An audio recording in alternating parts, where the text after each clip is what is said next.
Have you ever heard of a kingdom that vanished, leaving behind only faint whispers in the pages of history? Most have not. In the grand story of ancient India, filled with mighty empires and legendary rulers, some dynasties are like quiet streams between great rivers.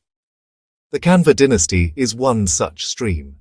A name few know, a chapter often skipped, yet their story is important, a thread that connects India's larger tapestry. The Kanvas ruled during a time of great change, around the 1st century BCE. They were not vast conquerors, but custodians of a crucial region. To understand any kingdom, we must first understand its land. Where did the Kanva people live? Where did their kings hold power? The Kanva dynasty ruled from approximately 73 BCE to 28 BCE. This was a time when maps were not drawn with the precision we know today. Borders were often fluid, shifting with the loyalty of local chieftains and the outcomes of minor skirmishes. However, scholars have pieced together a likely picture of the Kanva heartland. Their center of power was located in the eastern and central parts of ancient India.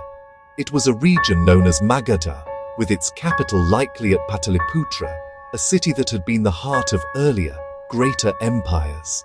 Imagine a vast green plain carved by the mighty Ganges River and its many tributaries. This was the core of the Kanva territory. This area, encompassing parts of modern-day Bihar and eastern Uttar Pradesh, was incredibly fertile. Empires rarely end overnight. They often weaken from within, creating opportunities for new powers to rise.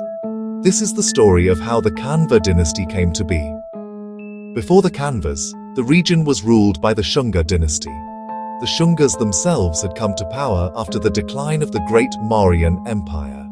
For over a century, the Shunga kings had ruled Magadha. However, by the late 1st century BCE, their authority was fading. The later Shunga rulers are described in ancient texts as weak and indulgent, losing control over their vast territories and their own courts. It was in this environment of decline that a man named Vasudeva made his move.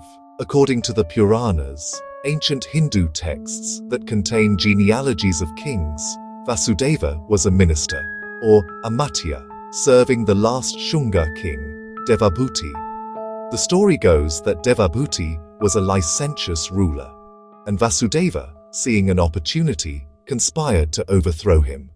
The plot was successful. Devabhuti was removed from power, and his minister, Vasudeva, ascended the throne. The story of the Kanva dynasty is the story of a single family, a line of 4 kings who ruled for about 45 years. Our knowledge comes from king lists in the Puranas. The Puranas give names and lengths of reigns, a basic framework. Vasudeva, founder, he took power from the last Shunga king. His reign, about 9 years, roughly 73 to 64 BCE. As founder, he consolidated authority and secured succession. Bhumimitra, friend of the earth, hinting at land and agriculture.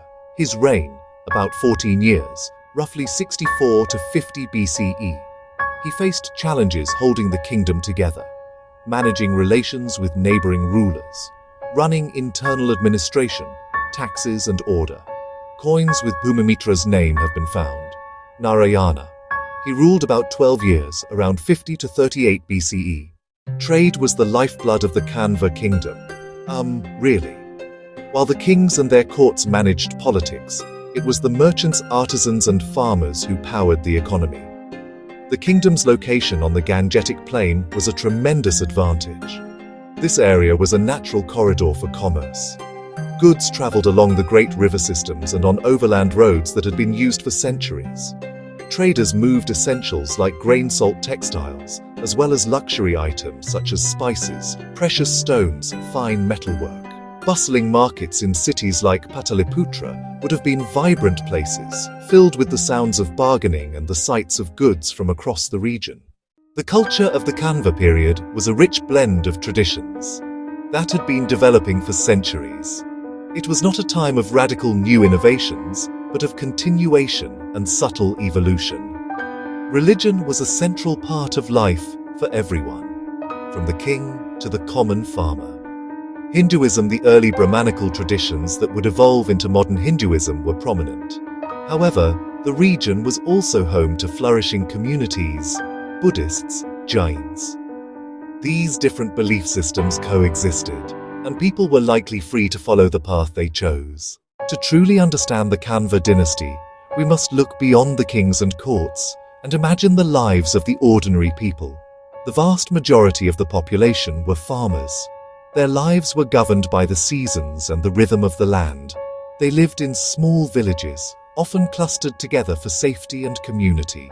Their days would begin early, with work in the fields that surrounded their homes. They grew staple crops like rice, wheat, barley, simple tools, wooden plows pulled by oxen. A good monsoon meant a plentiful harvest and prosperity, while a drought could bring hardship. The entire well-being of the kingdom rested on the shoulders of these hard-working farmers. In the towns and larger villages, another important group of people were the artisans and craftspeople. These were the skilled workers who created the goods needed for daily life. The Kanva dynasty was a brief flicker in the long timeline of Indian history. Their kings did not build monuments to rival the Taj Mahal, nor did they command armies that conquered continents. Their rule was short, lasting only about 45 years. So, why do they matter? The Kanvas matter because they serve as a crucial link in the chain of history. They are a bridge in time. Mauryas, Shungas, Satavahanas, Kushans. Without them, there is a gap in the story.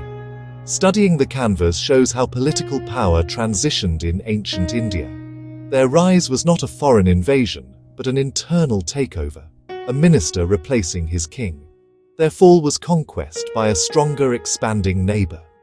Their simple coins and brief textual mentions are immensely valuable.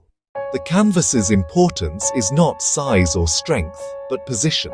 They served as a bridge, connecting the earlier Mauryan Empire, the Shunga Empire, to later powers that shaped medieval India. Their brief rule, less than half a century, brought a moment of stability at a cultural and commercial crossroads. By studying them, we see political shifts, the trade networks, and the daily lives of people. Their story reminds us, history isn't only the loud voices, but the quiet ones, sustaining the world in between. So, begin a journey back in time. Travel to the fertile plains of the Ganges River. Mark the year, 73 BCE. Uncover the story of 4 kings who held a kingdom together. Explore bustling markets where traders exchanged goods from far and wide.